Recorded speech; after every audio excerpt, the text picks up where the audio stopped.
Buenas tardes a todos los seguidores de www.laportalsur.com, el primer periódico digital del sur de Francisco Morazán. Les dijimos que este año, o a partir de este año, de lo que está ya por terminar y el otro, íbamos a tener programas fuertes, educativos, con una altura de pensamiento un poco más arriba, para que nos vayamos sintiendo hondureños que debemos de rescatar la cultura, el arte. Hay jóvenes hay muchos jóvenes que quieren eso. Y hoy me encuentro acá dando la bienvenida aquí en este hermoso lugar. El profesor puede hacer una tomita, ¿verdad? En Paradiso, este lugar favorito de años. Años. Este lugar ha sido como suplantó en cierto momento al Ministerio de Cultura. Sí. La actividad que debió llevar a cabo el Ministerio de Cultura, Paradiso fue prácticamente el que sostuvo la actividad cultural en poesía, en música. Es un lugar emblemático. No se puede entender Tegucigalpa ni Honduras sin Paradiso. Bueno, ustedes conocen, no, la mayoría lo conocen a Fabricio de Sabana Grande, sí. Originario de Sabana Grande, poeta, escritor. ¿Cuántos libros ha publicado? Tengo 10 libros. 10 libros. Sí, tengo 10 libros, poesía y narrativa de relatos, cuentos. Poemas, ¿no? 9 libros de poemas. ¿Se perdió la cuenta de poemas? 9, no, serán unos bastantes. ¿La cuenta del primero que hicimos? Sí. Allá en la casa en la casa de la embajada. De la embajada de la embajada de Sabana Grande. Alan McDonald, le dije a Alan que iba a estar con usted. Sí, saludos a Alan. Y me acuerdo de Sextos de Lluvia. Sextos de Lluvia. Sí, y nace con la revista. Sí, ¿se acuerda? Tejados. Cuando Tejados cuando usted la organiza y la funda, yo empiezo a tener mis primeras experiencias ¿se acuerda? Usted me dio la oportunidad de hacer la primera de prosa de artículo, ¿no?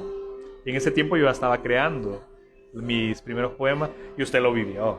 Sí, los poemas de ese momento eran precisamente lo que nosotros vivíamos. Y hay poemas que fueron escritos en la casa. De la vida diaria de nosotros. De allá donde lo que vivíamos, sí. Fabri, nos vamos a centrar en otra oportunidad, vamos a hablar de poesía, claro, porque sí, creo que ya va a haber un poco de auditorio para el arte, la cultura, porque miren esto, que no podemos crear esto en Sabana Grande. Se puede, se puede. Pero tienen que salir jóvenes, ¿no? Es que los jóvenes están demostrando que han tomado la batuta del país. Y la batuta del país necesita una apertura de lo que los jóvenes ya han visto. ¿Y cómo la han visto? De dos formas absolutamente novedosas para lo que fue nuestra generación. Nosotros no teníamos el internet como lo tenían ahora, ¿no? Es decir, se puede conocer el mundo a través del internet o se puede conocer el mundo a través de las caravanas yéndose de migrante, ¿va? Porque el que ha ido unas 3 veces de intento para Estados Unidos ha conocido México y ha conocido Estados Unidos. Entonces, toda esa masa emigrante ha regresado y se ha dado cuenta de que el mundo es diferente y que Honduras realmente ha estado encerrada, ¿no? Y la otra, por supuesto, es el arte, ¿no? El arte que logra expandir la mente y todo lo demás. Pero bueno, la cuestión sobre todas las cosas es el cambio de época que ha sucedido actualmente. El cambio que está sucediendo en este momento con las elecciones del 28 de noviembre es un cambio de época, es la generación del golpe de Estado. Y en eso que nos íbamos a centrar. Usted vive fuera del país, sí. Vino el sábado. Sí. Al arribar a un aeropuerto uno siente qué es lo que está pasando en un país. Sí. O sea, ¿qué diferencia sintió al bajarse de un avión, llegar a Honduras a otra época? En principio hice la escala en Panamá, sí. En el Tocumen.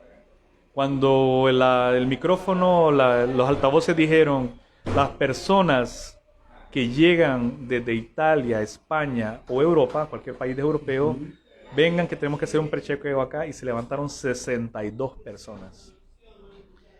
Esas 62 personas venían desde la mayoría de España y había un grupo especial de muchachas que venían, que se fueron hace 6 años, porque es una cosa increíble lo que me tocó y ojalá que pueda ver Belkis Vázquez en los portillos de este programa. Porque usted la conoce también, estoy seguro, sí. A Belkis Vázquez, se fue para España. Vine al lado de ella. Yo escuchaba un grupo de muchachas que venían allí, que venían diciendo, oiga esta expresión, a la orden papi. No, ¿cómo que a la orden papi? A la orden mami. Ahora en Honduras es a la orden mami. Y venimos a celebrar la victoria. O sea, venía un grupo fuerte de gente feliz de retornar a un país diferente. Así lo decían de una manera que yo no puedo estar inventando, lo decían. Venimos al fin a un país diferente. El país que no era el que nosotros nos fuimos. A mí, de verdad, le digo, me parece impresionante. Yo sé que si Belkis mira esto, ella sabe que nos vimos en la entrada del avión y que yo le dije, sí, le digo, así es. Ojalá que así sea. Entonces, desde ahí ya es el cambio. El cambio de muchísimas personas que consideran de que pueden haber mejores condiciones para regresar. El país las expulsó. Hay muchas personas que no pueden considerarse expulsiones políticas, pero fue la política la que las expulsó porque fueron políticas económicas las que hicieron de este país lo que ha hecho los últimos 12 años. Pero bueno, independientemente de ello, creo que veo a partir de esa llegada de esta gente que está en España y en Milán, en Italia, veo una apertura a horizontes que se habían perdido. Y en mi caso particular, ¿cómo lo veo? Yo tengo mi propia vida en Puerto Rico ya bien afianzada, pero también me fui por las condiciones de Honduras. Eso es real, las condiciones de Honduras. Muchos muchachos. Sí, correcto. Pero estos muchachos, sobre todo en diferencia de edad, los que se quedaron en Honduras votando, cambiaron el país. Y son los muchachos que tenían 12 años, incluso 8 años en el 2009. Esta ola, creo que no la calcularon los que tenían el poder. No sabían que venía una ola de fondo y que no podían olvidar porque sus padres sufrieron el golpe de Estado y las 1000 cosas que han sucedido hasta entonces. Yo no voy a hablar de detalles de lo que ha ocurrido, pero lo que sí ha ocurrido es un horizonte cerrado para la población. La gente no miraba más allá de Honduras. La Honduras se le había cerrado la expectativa y se le había cerrado porque miraban de que solamente un grupo personal político estaba teniendo las ventajas o beneficios del gobierno. No podía ser un país hecho para 600,000 votos o 1,000,000 de votos. Dicen que tienen 1,000,000 de votos actualmente el partido de gobierno actual, que ha sido derrotado. No podía ser el país 1,000,000 de personas. Somos 9 millones de personas. 10 con los que estamos afuera, 11 si es los que estamos afuera. Pero estos 12 años fueron un país para 1,000,000 de personas.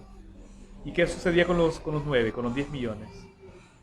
Es decir, no puede subsistir un país diferenciado de esa manera. Los jóvenes que estaban siendo también estigmatizados en la violencia, ¿verdad?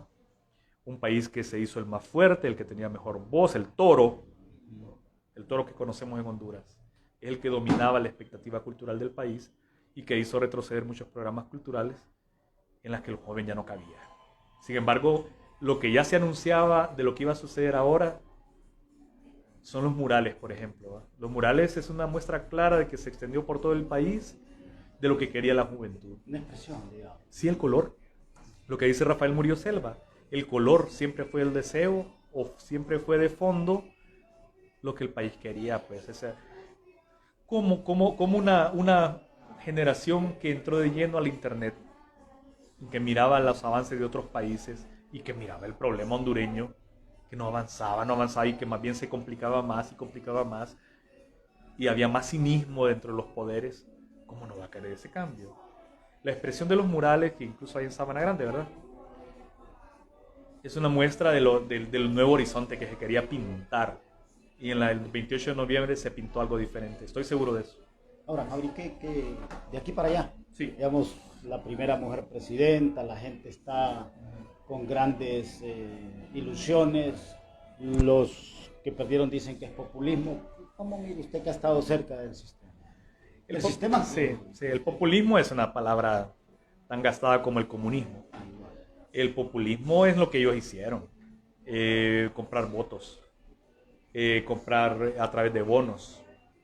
El populismo que se inventó una vez que apareció en el panorama de la izquierda latinoamericana, que aparecieron programas como Chávez, como Mujica en Uruguay, como Kirchner y todo esto, era sencillamente volcar como prioridad el presupuesto estatal a la regeneración social del pobre. Inversión en el área de pobreza. Mire, yo me acuerdo de algo en este momento. Durante el Mitch, en el 98, que lo vivimos ahí, ¿se acuerda? Lo vivimos duro. Cerca. Sí, lo vimos. Sí. Durante el Mish, cuando se hicieron los acuerdos de Estocolmo, ¿se acuerda? Que fue Estocolmo, ¿verdad? El gobierno de Honduras propuso que la ayuda que se consiguiera en Estocolmo fuera invertida en el sector empresarial privado. Decían ellos para incentivar la empresa, ¿va? Para levantarla. Pero los japoneses tomaron la palabra. Eso lo supe después porque yo tuve, ¿se acuerda que usted me hizo una entrevista que yo venía de Suecia? Sí. Bueno, en un sueco fue el que me contó que dice que un representante de Japón, que fue de los que más apoyó la reconstrucción de Honduras en el Mitch, les dijo que le parecía algo extraño que pidieran una inversión total hacia el sector privado, empresarial, si fue el sector pobreza el impacto del Mitch. El desplazamiento de las colonias, toda la zona norte. Aquí tuvimos la sorpresa en Tegucigalpa que no esperábamos, ¿verdad? Se cayó el Soto, ¿verdad? El sector pobreza, el sector de marginación histórica, la marginalidad. Entonces, ¿cómo pedían que el dinero que se consiguiera en Estocolmo se invirtiera en privado? Obviamente es una visión neoliberal, donde todo se privatiza. Se privatiza incluso el ser humano. Entonces, pero los japoneses, que son un país de hiperadelanto que no se les puede acusar de comunistas, vinieron y dijeron, ¿cómo pueden estar pidiendo para el área empresarial privada si el sector pobreza es el que necesita urgentemente la reconstrucción? Y la reconstrucción a través de beneficio social de vivienda, beneficio de ingreso, salario mínimo elevado, sanidad, etc. No lo mencionaron por ningún lado. 1998. Ok, supimos lo que dio el JICA, supimos lo que dio Svenska y la ASDI de Suecia. México, usted vio cuánto apoyó. Estados Unidos apoyó mucho también. Se reconstruyó el país en las medidas que se podía, a pesar de los ladrones que se robaron tanto. Se fue elevando la mejora y el neoliberalismo cayó de nuevo. Privatización. A estas alturas tenemos la privatización del SANA. Privatización de la ENE. Privatización de la alimentación del país, Hondutel. Una privatización extraña, porque la dictadura que ha ocurrido en los últimos 12 años se sostiene en la ley de escuchas. Lo sabemos muy bien, en la ley de secretos que le llaman, ¿verdad? ¿Cómo en la ley de escuchas y la ley de secretos? El Estado tiene la capacidad de escuchar las conversaciones telefónicas. La ley de secretos, la ciudadanía no puede accesar a las licitaciones que hace el Estado y a quién le entrega los proyectos. ¿Cuánto gana cada funcionario? No sabe. Algo que hacía el IP, ¿verdad? No, perdón, el IAP, el Instituto de Acceso a la Información Pública. Eso se eliminó. Entonces, durante los últimos 12 años se eliminó el acceso a la información pública y se ganó la ley de escucha. Todo hondureño estaba siendo escuchado. Si se quería ponchar, como le llaman ellos, ¿no? Ponchar el teléfono de Fabricio Estrada, de César, de Aníbal, ¡pum! Y escuchaban lo que hablaban. Esa es una base que estuvo mezclada con la empresa privada, con las telecomunicaciones, ¿verdad? Con las telefonías celulares. Pues bien, ¿cómo iba a progresar el país con ese tipo de gestión, ¿va? Entonces, el neoliberalismo volvió peor. Y la máxima expresión son las sedes. Y las sedes es un desmembramiento territorial. Yo voy a insistir en algo que yo decía en un video hace poco, que el asunto de que el hondureño emigre hacia Estados Unidos o hacia España no significa que olvida la tierra. El desarraigo no existe. Más la reconocen, ¿no? Más, recuerda cuando el amigo aquel que murió, que fuimos, que usted me llevó, tuvo la bondad de llevarme. Más se siente la tierra. Yo no paso un día que yo no esté pensando en Honduras, por ejemplo. No pasa un día, créanme. Igual pasa los que están en el extranjero. Uy, mientras más largo. Yo estoy cerca, pero el que está en España, el que está en Australia, en Londres, todo eso. Las caravanas no significaban el desarraigo. No significaba que la gente estaba entregando el país. Y sin embargo, ese desarraigo le favoreció a los que dieron el impulso a las sedes. Y siguen haciendo el impulso de las sedes, votando de sus territorios o de sus áreas de población a poblaciones como los garífunas. Hay alrededor de 10 líderes garífunas perdidos y asesinados, desaparecidos, por querer usurparles y quitarles la tierra en Vallecí o en tal lado, en Balfate, etc. Es decir, ni hablemos de los Lenca, ¿va? Ni hablemos del caso de Berta Cáceres, ¿va? Es una problemática que necesariamente no significa que era Berta Cáceres el problema no es Berta Cáceres, el problema son los territorios ancestrales. Unos territorios ancestrales que en la Corte Interamericana de Derechos Humanos en Costa Rica falló a favor de los pobladores, y sin embargo el gobierno seguía insistiendo su defensa en que los garífunas, por ejemplo, no podían demostrar su arraigo ancestral porque apenas habían llegado en 1797. Prácticamente estaban diciendo que los garífunas no son hondureños, que vienen hace poquito, que ancestral es un tolupán. Ellos decían los tolupán, pero ¿qué pasa con los tolupanes? Usted sabe que en la montaña de la Flor les han quitado la tierra, han asesinado a líderes tolupanes. A los miskitos ni que hablar, el narcotráfico les quitó el departamento. ¿Y cómo revertir todo este panorama ya con leyes? Con Xiomara en el poder, con la Va a ser presidenta electa. ¿Qué avisoran ustedes? Sí, la apuesta que se ha dado es destrabar. Claro, escaños. Olvídese, no solamente escaños, y el asunto de las oposiciones de los que han hecho negocio de esto. El dinero es el poder de facto de este país, ¿verdad? Lo que va a ocurrir es, yo pienso, aproximadamente un año de auditoría social. Mínimamente tiene que haber un año de auditoría. ¿Cree que va a regresar la Sisi o...? Van a hacerse. Sin duda alguna, no en la MASI, en la Sisi. La original, acuérdese que fue una petición paralela a la Sisi de Guatemala, que era la intervención que votó al presidente aquel. Esa es la que se pedía. Pero se logró la MASI porque fue una impostura del gobierno y creó otras representaciones de la sociedad civil paralelas, fantasmas.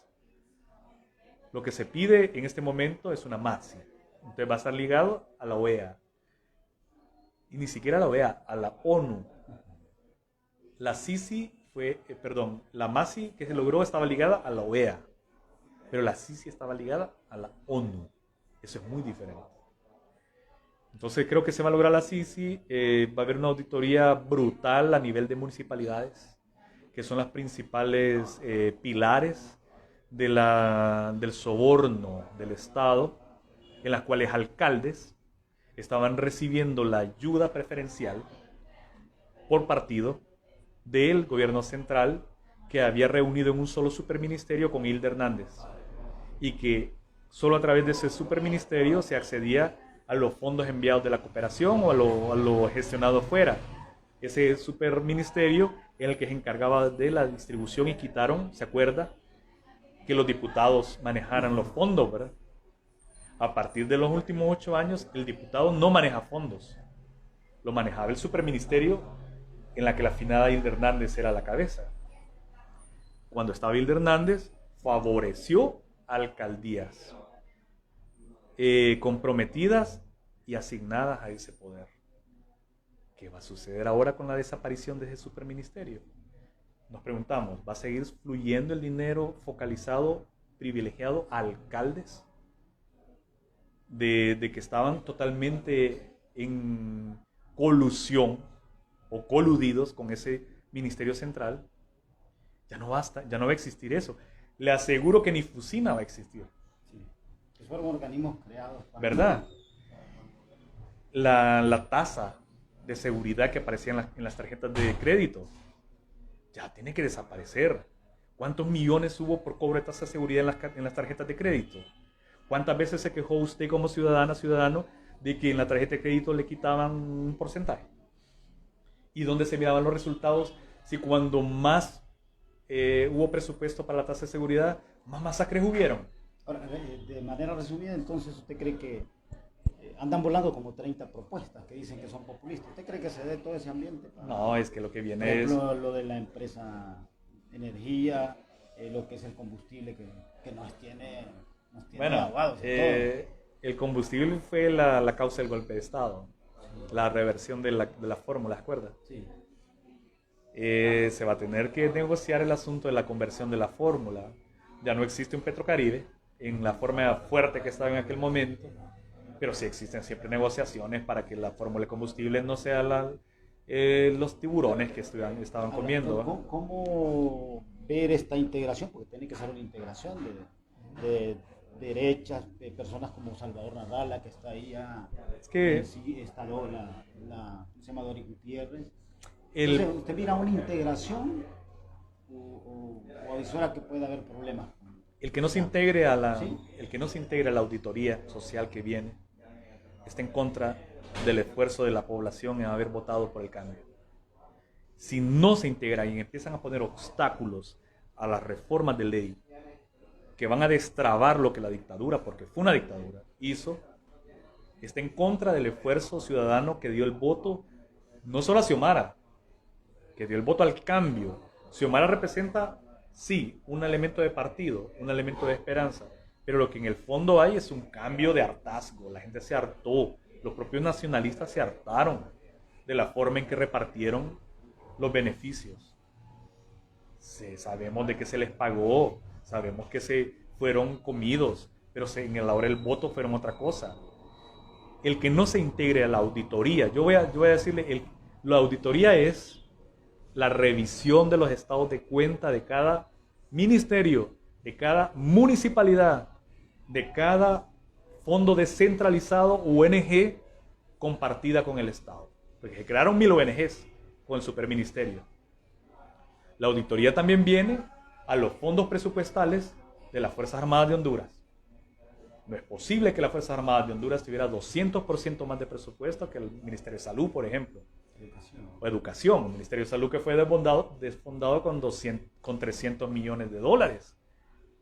En cadena televisiva y radial, Juan Orlando Hernández aparece diciendo que aceptaba que se habían sacado fondos y que lo iban a pagar incluso haciendo baleadas. Ustedes lo saben.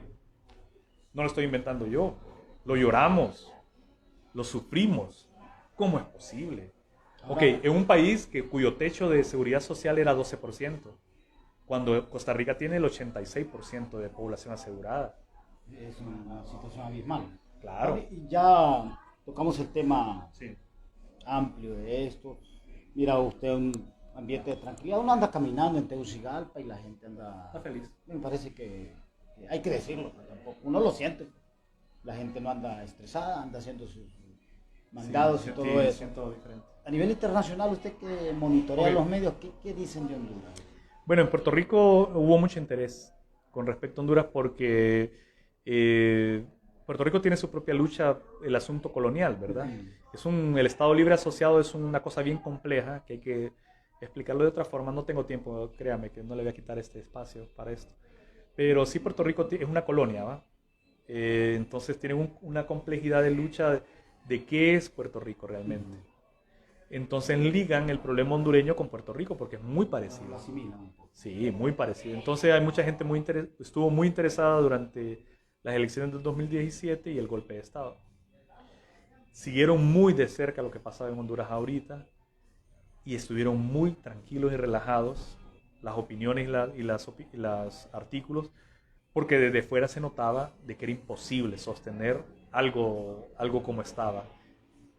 Por lo tanto, cuando se da esta masividad de votos que ocurren en contra del Partido Nacional, no les agarre sorpresa.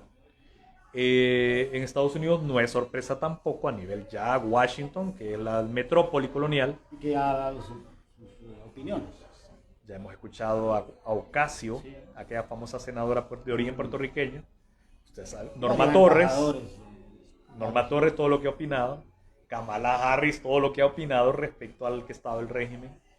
Es decir, hemos escuchado la opinión de antemano de los estratos más altos de la política de Estados Unidos. Esa opinión marcó la ruta de la opinión europea, de la Unión Europea, los representantes en Honduras. Por lo tanto, todo el mundo, una vez que empiezan a felicitar y a decir que se va a trabar, Hugo Loren Torres felicitó a Xiomara Castro por su gane y estaba feliz. Lo que pasa es que también hay un juego enorme geopolítico con Estados Unidos, ¿verdad? No podemos negar de que es la mayor influencia económica, la mayor influencia histórica de un país superpotencia. No podemos negar, es como un imán y que nosotros fuéramos virutas de hierro, ¿va? ¿Cómo vamos a negar la presencia de un imán acá? Y Sabana Grande, Fabri, nosotros somos de Sabana Grande, Ajá. hemos venido luchando no, ya ahorita. Sabana Grande, sí, ¿Qué mira con Sabana Grande? Sabana Grande tiene el imán de Tegucigalpa. Ese es nuestro imán. Nuestra cercanía con Tegucigalpa nos destroza nuestra historia tradicional política, nos destroza nuestras costumbres. No voy a repetir, o quizá lo repita, el asunto de que Sabana Grande es una colonia para ir a dormir, para trabajar en Tegucigalpa. La gente de las aldeas lo sabe muy bien, su ruta de salida es la pavimentada. Todo el mundo trabaja, la gente de San Antonio, ¿cuánta gente de San Antonio trabaja en Tegucigalpa? En el Sana, por ejemplo.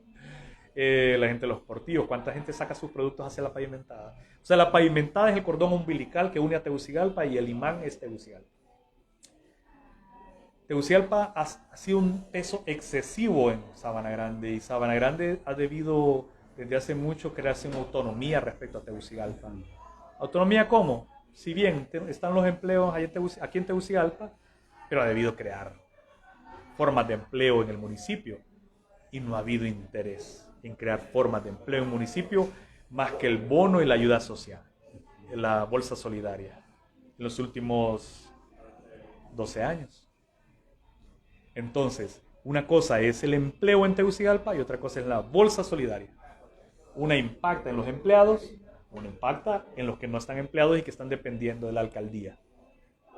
Creo que Germán Díaz, ojalá que me estuviera escuchando. Germán, usted sabe que cuando hizo el bulevar de entrada allá por donde a Chico Mejía, en la salida, la segunda entrada, perdón, yo le dije, me lo encontré y le dije, Germán, hágalo. Está muy bello. La belleza de crear ornato en el pueblo no está malo. Hágalo a despecho de lo que digan. Pero póngale atención al área social. Se lo dije. Hablé con usted. Y nunca he dicho una palabra de irrespeto hacia usted, pero estoy en contra de que Sabana Grande se mantenga imantada a lo que Tegucigalpa o los fondos de beneficencia social que ha dado el Partido Nacional los últimos años, sea lo que haga de Sabana Grande su subsistencia como municipalidad. La gente se las puede jugar con su empleo. Hay gente que dice, yo no necesito de la municipalidad, no necesito del gobierno para subsistir. Si yo no trabajo, me muero de hambre. Pero usted sabe muy bien cuánta gente ha estado viviendo y sufriendo cuando se le entrega o no se le entrega la bolsa solidaria. Mucho más en la pandemia.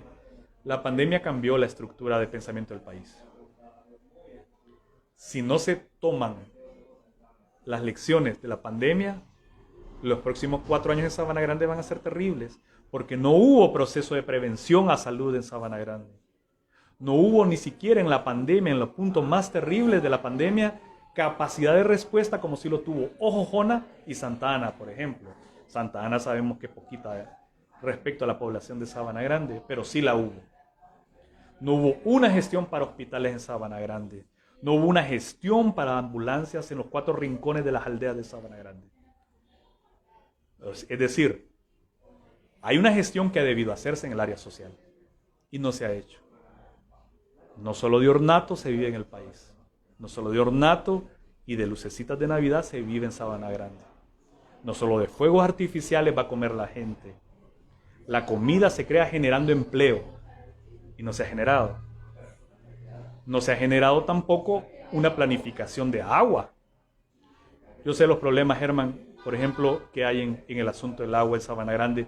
Es un asunto de los estratos, ¿cómo le llaman? No, ni recuerdo el nombre, pero donde se encuentra el agua. Hay un problema, el freático, sí, el manto freático. Hay un problema, lo conozco y lo conocimos durante mi campaña. No estoy hablando como candidato a campaña, solo como de mi experiencia de haber conocido. Sí. O sea, usted fue precandidato. Sí, tenía que empaparme de esto, pues. Pero hay un problema de asunto de comunitario, de crear comunidad para resolver, no solamente desde la alcaldía, sino desde la comunidad. La gente tiene que unirse. Hay una forma desesperada. Hay un cálculo que hizo La Tribuna. ¿Se acuerda aquel reportaje que dijo que a Sabana Grande le quedaban 20 años de agua? Así es. No estoy mintiendo, ¿verdad? 20 años de agua en la cual ya pasaron 16 años de su gobierno municipal, Germán. 16 años. Porque van a verlo y los felicito por haber ganado de nuevo la alcaldía y mantener el empleo de las amistades de mi familia que incluso trabaja para la municipalidad. Pero 20 años le dieron a Sabana Grande de agua y usted tendrá 16 años en el gobierno municipal. ¿Cuánto de agua se ha solucionado? Solo se lo pregunto, ¿verdad? Con mi cariño, como un ciudadano que ya no vive en Honduras, pero que tengo mi familia en Honduras y tengo mis amigos en Honduras y tengo mi familia en Sabana Grande y tengo mi hijo en mi pueblo, en Honduras, perdón, y mi familia, mis tíos, mis primas y todo, viviendo y sufriendo el asunto del agua. ¿Por qué Sabana Grande no? ¿Cree usted que es el momento que despierte y que salgan nuevos actores en política? Claro, es que el gobierno... Usted que estuvo ahí, digamos, una persona se puede profesional, hacer. ¿usted se arrepiente de haber estado ahí? No, para mí... ¿Fue parte de las, ¿cómo se llama eso? De las triquiñuelas políticas. No, o sea, más bien a nosotros nos llegaron a No, pero le digo, usted fue parte de las triquiñuelas políticas de otros sectores. Sí, no, yo conocí la verdad de Sabana Grande. Contaron que en alguna oportunidad lloraba mejor. Sí, Sabana Grande, yo les dije una vez que tenía más oportunidades en mi imaginación que en la realidad, porque que en la realidad Sabana Grande es un país, es un municipio muy conservador. Y está bien conservar las tradiciones, está bien conservar los elementos políticos que han hecho del pueblo el pueblo. Pero ahorita la juventud del país ha dado un 400,000 votos de diferencia. En Sabana Grande la juventud se volcó. Nosotros vamos a seguir haciendo programas de estos con jóvenes. Porque hay gente, pues. O sea, lo que a mí lo que a usted, al profesor César, que también está con nosotros, que ya lo vamos a sentar aquí un ratito, nos han vendido la idea de que, no, es que Sabana Grande los jóvenes no estudian, los jóvenes... Mentiras. Yo conozco un montón de gente profesional. Mentiras. El sábado pasado estuvimos viernes, estuvimos en una clausura del colegio y una muchacha 99%, hija de la familia Mejía, aquel montón, y aún en pandemia, porque es difícil estudiar también así. No, el que diga eso es una falsedad. Antes Sabana Grande se decía, Fabricio, ¿recuerda usted, verdad? Sí. Sabana Grande ocupaba uno de los primeros lugares, igual a Bolanchito, de escolarización y de la gente que tenía mayores cargos en el gobierno. Sí. ¿Qué pasó con Sabana Grande? No, la mazanga. O sea, como dicen los... el pisteado, la política pisteada, que no puedo decirlo de otra forma. O sea, usted puede buscarle mil explicaciones, pero los quininos en mano son fatales, ¿verdad? Son los que mandan en una sociedad que se fue descomponiendo a nivel global, a nivel económico. Sabana Grande se vanagloriaba así de la educación que tenían, su alta escolarización. Es más, yo hace poco tengo una conversación con Odilber Ortiz, que está en Canadá, vive en Estados Unidos. Que siempre nos ayuda a nosotros también. Odilber, le mando un saludo, ojalá que le voy a... que esté ahí. Mi admiración, porque desde niño lo admiro, porque fue uno de los primeros en Sabana Grande en salir, ¿verdad? Sí, como becado. Y lo admiramos porque todo el mundo, me acuerdo de la profesora Delmi, diciendo, Odilber es un ejemplo. Estoy mencionando un nombre, ¿verdad? Un hombre de Carbonera, sí, ¿verdad? Conozco también otros que se fueron del lado de la Cañada, del lado del Divisadero. Tanta gente, el pueblo, tanta gente, ¿verdad? O sea, en este momento, ¿cuánta gente hay en España de nosotros? De amigos cercanos. ¿Se acuerda que había en Dulce Nombre? Que yo les preguntaba, levanten la mano los que están en España, sus papás. La mitad. La otra mitad era Estados Unidos. Hay una comunidad que vamos a hacer un reportaje también con el profesor Zacahuato. Zacahuato no hay gente, todo emigró. Zacahuato es un pedrero. Y quedó solo. Se quedó solo. Pero ¿cómo revertir esta situación? Porque si usted entra a querer darle vuelta a esta situación, pues lo tratan de... Bueno, creo que el honrado, don Jorge Amador, lo sacaron como tío, como peligro, como... Padrino. A mí lo que Padrino temo, Jorge, qué gusto. Sí, lo voy a ir a ver. Sí, lo que temo, Mauricio, es que cuando vamos a revertir esa mazanga que dice usted, ¿verdad?